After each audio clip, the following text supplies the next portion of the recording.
अक्षरों में लिखा हुआ है परिस्थिति। यदि किसी मोहल्ले में चोरी हो तो यूरोपियन विचारक पहले यह सोचेगा कि मोहल्ले के लोग भूखे तो नहीं मरते, और भारतीय विचारक यह सोचेगा कि मोहल्ले के लोगों में चोरी के विरुद्ध भावना का प्रचार हुआ या नहीं हुआ। लोगों में लोभ तो नहीं बढ़ रहा। यूरोपियन बुराई का कारण बाहर ढूंढता है, जबकि भारतीय गुरुकुल शिक्षा प्रणाली बुराई का कारण अंदर ढूंढती है। इन दोनों पक्षों में एकांतिकता बुरी है। यदि भारतीय यह समझने लगे कि परिस्थिति का मनुष्य के जीवन पर कोई प्रभाव नहीं होता, तो यह उसकी भूल होगी। यदि यूरोपियन यह समझने लगे कि परिस्थिति के सुधरते ही अंतःस्थिति अपने आप सुधर जाएगी, तो भूख मिटते ही चोरी स्वयं विदा हो जाएगी, तो यह उससे भी भारी भूल होगी। भूख के मिटने से चोरी लुप्त हो जाए, यह संभव नहीं है। परिस्थिति और अंतःस्थिति दोनों में से एक का चुनाव नहीं, दोनों ही आवश्यक हैं। परंतु परिस्थिति गौण तथा अंतःस्थिति मुख्य है। दुख यह है कि वर्तमान युग के लोग अंतःस्थिति की बिल्कुल उपेक्षा ही करते हैं और उसकी सत्ता को स्वीकार नहीं करते। प्राचीन भारतीय संस्कृति ने इस अंतःस्थिति के महत्व को पूर्णतया समझा था, इसलिए उनकी शिक्षा पद्धति इसी से सुधार को मुख्यता प्रदान करती है। इन दोनों संस्कृतियों के मौलिक भेद को समझने के पश्चात ही दोनों शिक्षा प्रणालियों का भेद भली प्रकार से समझ में आ सकेगा। वर्तमान युग की शिक्षा प्रणाली विद्यार्थियों के स्वास्थ्य पर विशेष ध्यान देती है, विद्यार्थियों के वस्त्रों की सफाई पर ध्यान देती है, उन्हें भोजन ठीक मिले इसकी भी चिंता करती है, विद्यार्थियों को जीविका उपार्जन भी सिखाने का यत्न करती है, परंतु स्वयं मनुष्य को वह बहुत कम स्पर्श करती है। मनुष्य की शारीरिक प्राण यात्रा के लिए विज्ञान की उन्नति भी अत्यावश्यक है।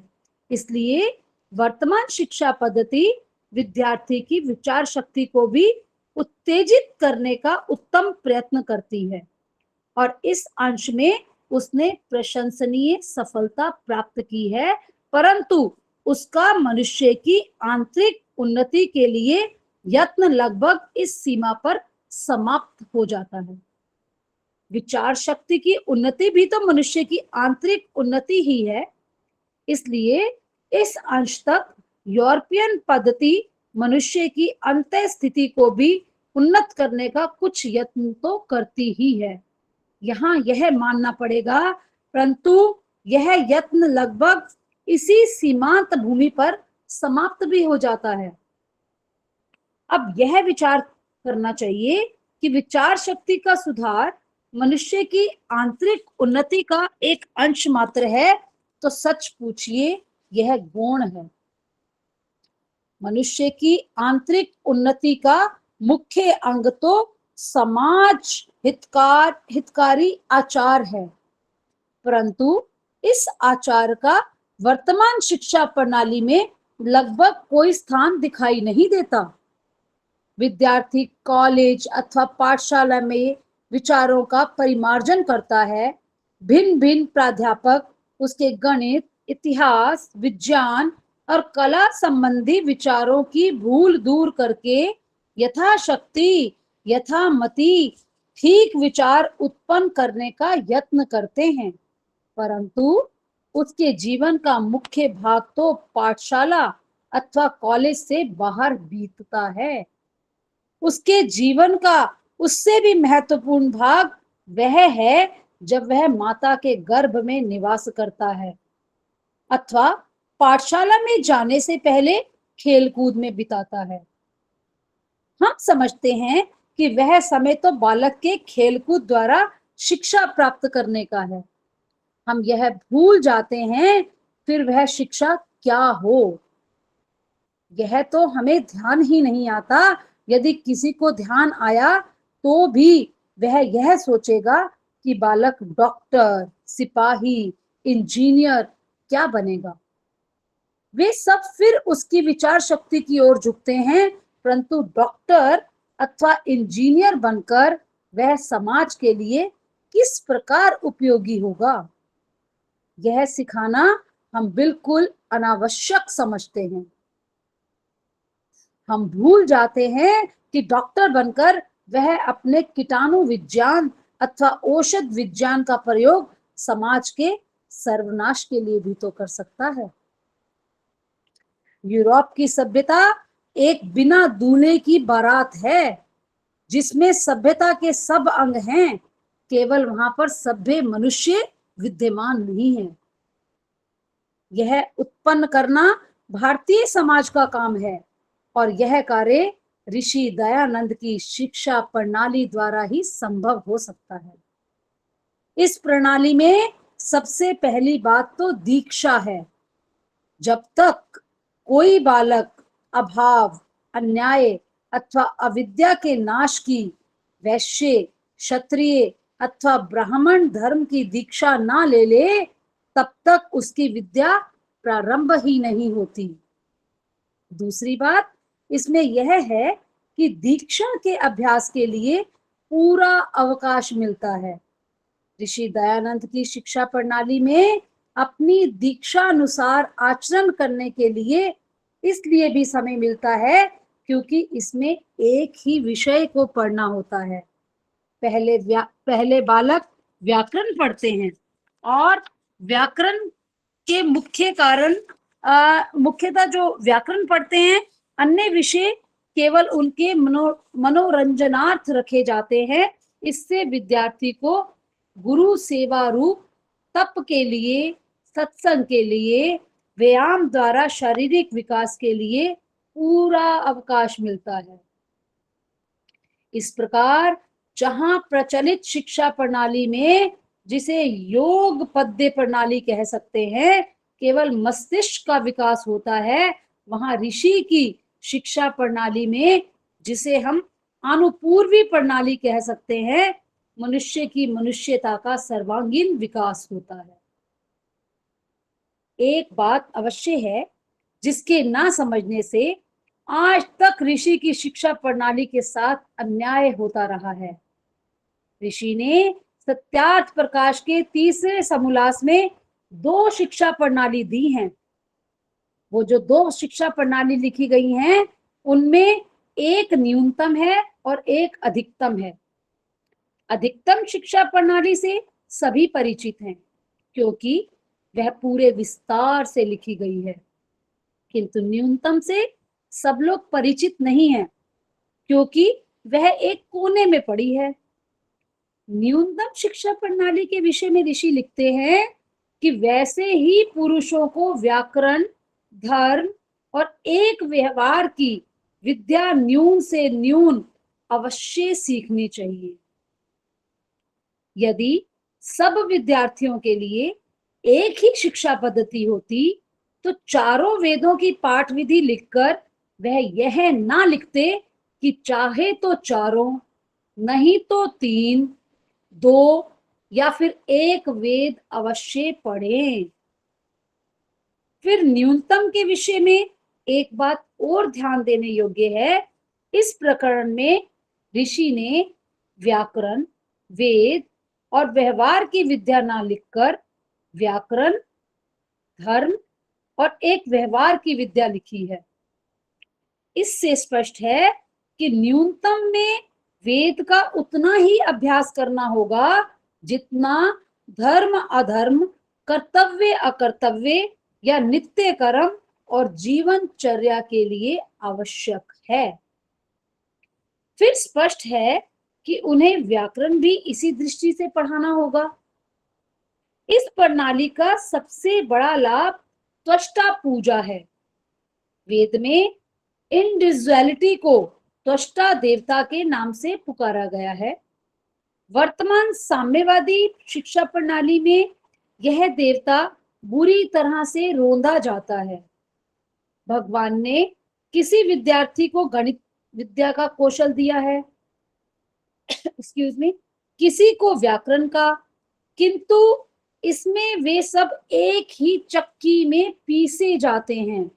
फल यह होता है कि तीव्र विद्यार्थी तो पाठ लेने के लिए रोते रहते हैं और व्याकरण ना पढ़ सकने वाले विद्यार्थी पाणिनि ऋषि तथा अध्यापकों को कोसते रहते हैं। इधर ऋषि की प्रणाली कितनी सुंदर है। व्याकरण का पाठ आरंभ हुआ, 6 मास अथवा अधिक से अधिक 1 वर्ष की पढ़ाई में अच्छी प्रकार से पता चल जाता है कि कौन से विद्यार्थी व्याकरण में चल सकते हैं, कौन से मंद चल सकते हैं, कौन से बिल्कुल नहीं चल सकते। जो दुर्बल विद्यार्थी हैं उन्हें संपूर्ण व्याकरण अधूरा पढ़ाने के स्थान में न्यूनतम व्याकरण पढ़ा दिया जाता है। शेष को यथा योग्य रूप से आगे बढ़ाया जाता है। इस प्रकार धीरे धीरे यह पता लगता जाता है कि कौन से विद्यार्थी किस विषय में चल सकेंगे अथवा किस विषय में ना चल सकेंगे। उन्हें उस विषय का न्यूनतम लाभ देकर आगे बढ़ाने से वे अपने त्वष्टा देवता पर अवश्य पहुंच जाएंगे।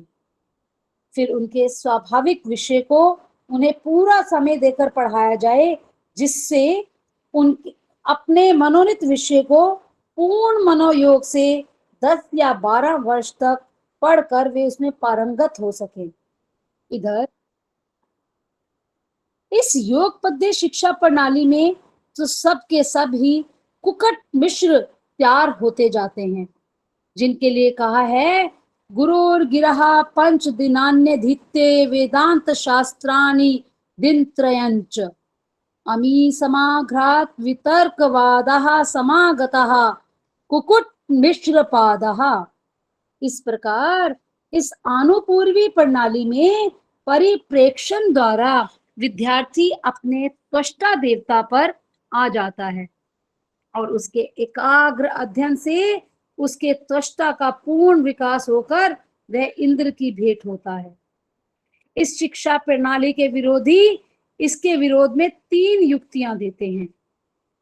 पहला, यह कहीं प्रचलित ही नहीं है। दूसरा, इसमें विद्यार्थी एक ही विषय का अध्ययन करते करते ऊब जाता है। तीसरा, इसके अभ्यास के कारण पिछला पाठ भूल जाता है। अब हम इन तीनों युक्तियों को थोथा समझते हैं। पहली युक्ति तो केवल मानसिक दुर्बलता को सूचित करती है कि यह कहीं प्रचलित नहीं है, अन्य किसी बात को यह नहीं दर्शाती। ऋषि दयानंद के आने से पहले निराकार पूजा, भिन्न भिन्न जातियों के विद्यार्थियों का एक साथ खान पान, ब्रह्मचर्य पूर्वक माता पिता से दूर रहना, यह सब कहाँ प्रचलित थे। किसी अच्छी वस्तु का प्रचलित ना होना उसके अच्छे होने के विरुद्ध कोई युक्ति नहीं हो सकती। हाँ, प्रचलित ना करने वालों के आलसी होने के पक्ष में युक्ति अवश्य हो सकती है। अब लीजिए, उद्वेग को अर्थात एक ही विषय के निरंतर अभ्यास से छोटे बालक ऊब जाते हैं। इसका उपाय है विज्ञान, इतिहास, भूगोल आदि अन्य विषय भी विद्यार्थी प्रतिदिन पढ़े, किंतु एक तो इन विषयों में अंतर कम हो, दूसरी इनकी परीक्षा ना हो, और हम एक ही विषय को मुख्यता यदि चाहते हैं तो दूसरे विषय की मुख्यता आने से किसी को यह आक्षेप करने का अवकाश ही नहीं मिल सकता कि हमारे विद्यार्थी एक देशी हो जावे।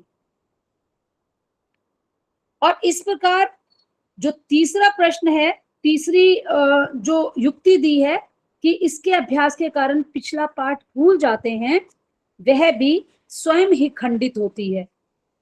इसलिए आवश्यक है कि जहां हमने बाल विवाह के स्थान में ब्रह्मचर्य का, मूर्ति पूजा के स्थान में ईश्वर पूजा का, जात पात के स्थान में वर्ण व्यवस्था का प्रचार किया है, वहां हम अब योग पद्य प्रणाली के स्थान में आनुपूर्वी प्रणाली का प्रचार करके अपने गुरु ऋषि दयानंद के ऋण से मुक्त हो जाएं और अगला पग, हे आर्यों, आगे बढ़ो, एक पग बढ़ो और बढ़ते ही चलो और गुरुकुल शिक्षा प्रणाली को साकार करने का अथक प्रयास करो।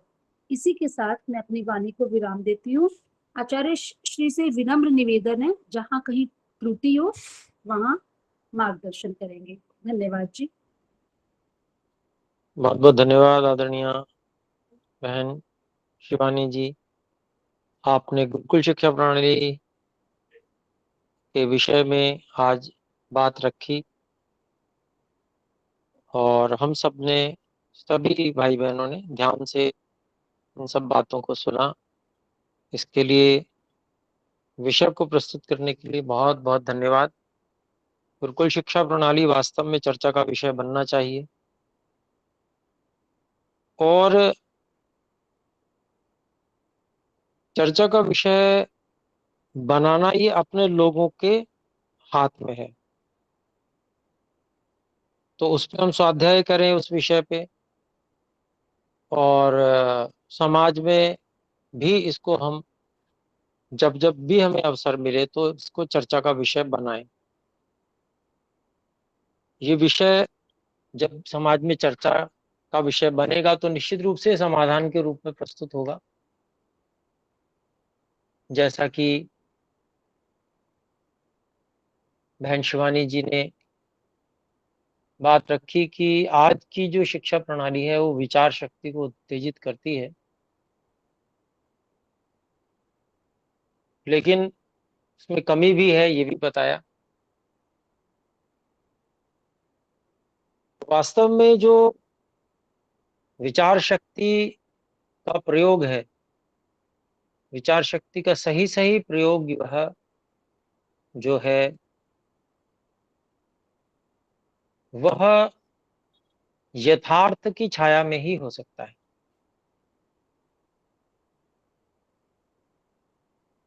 आधुनिक जो शिक्षा प्रणाली है वो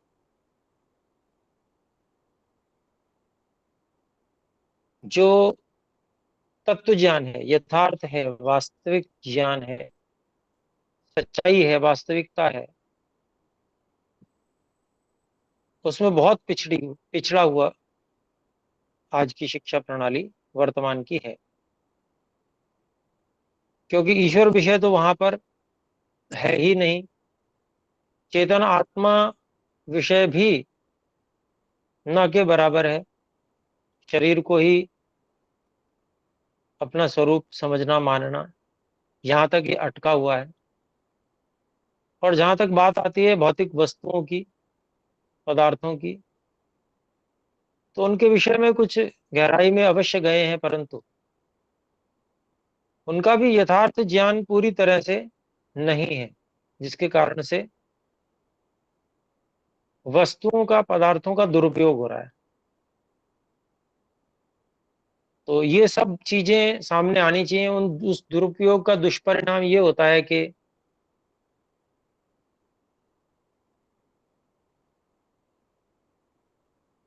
उससे विनाश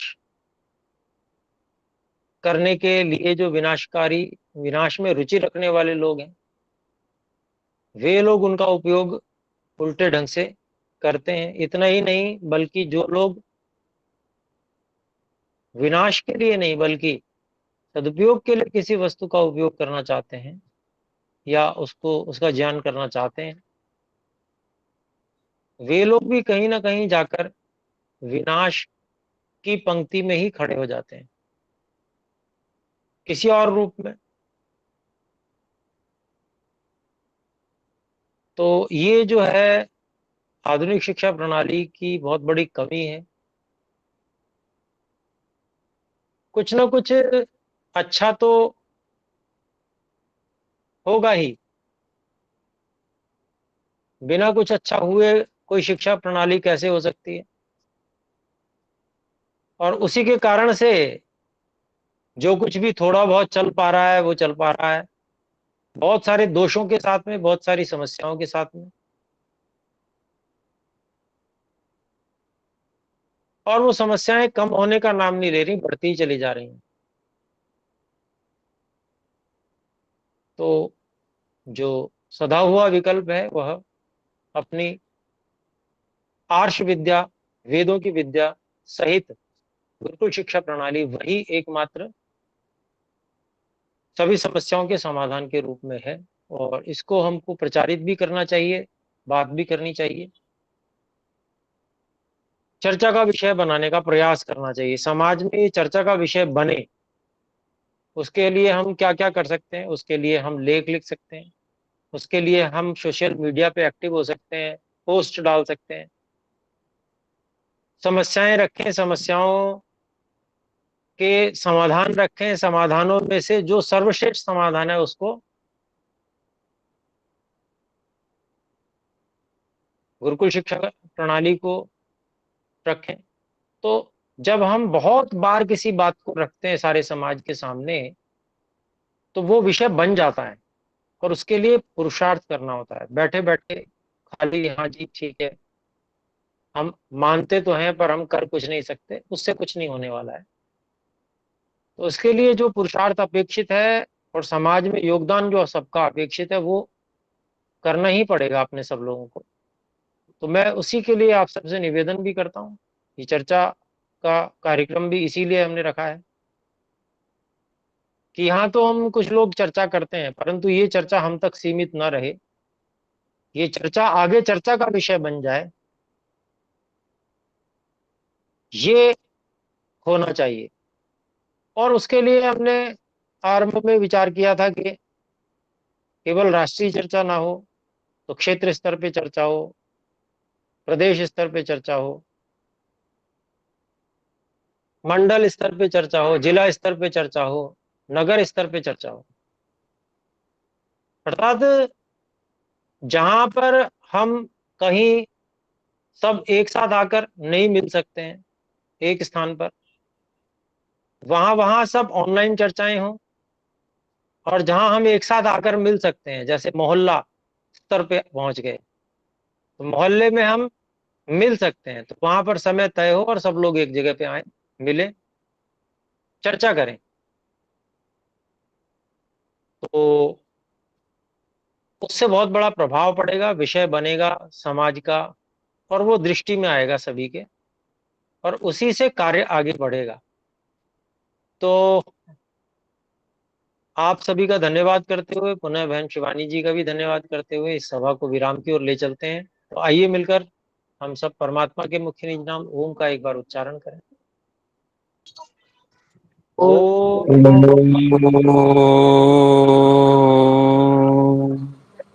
सभी को नमस्ते। सभी को नमस्ते गुरु जी।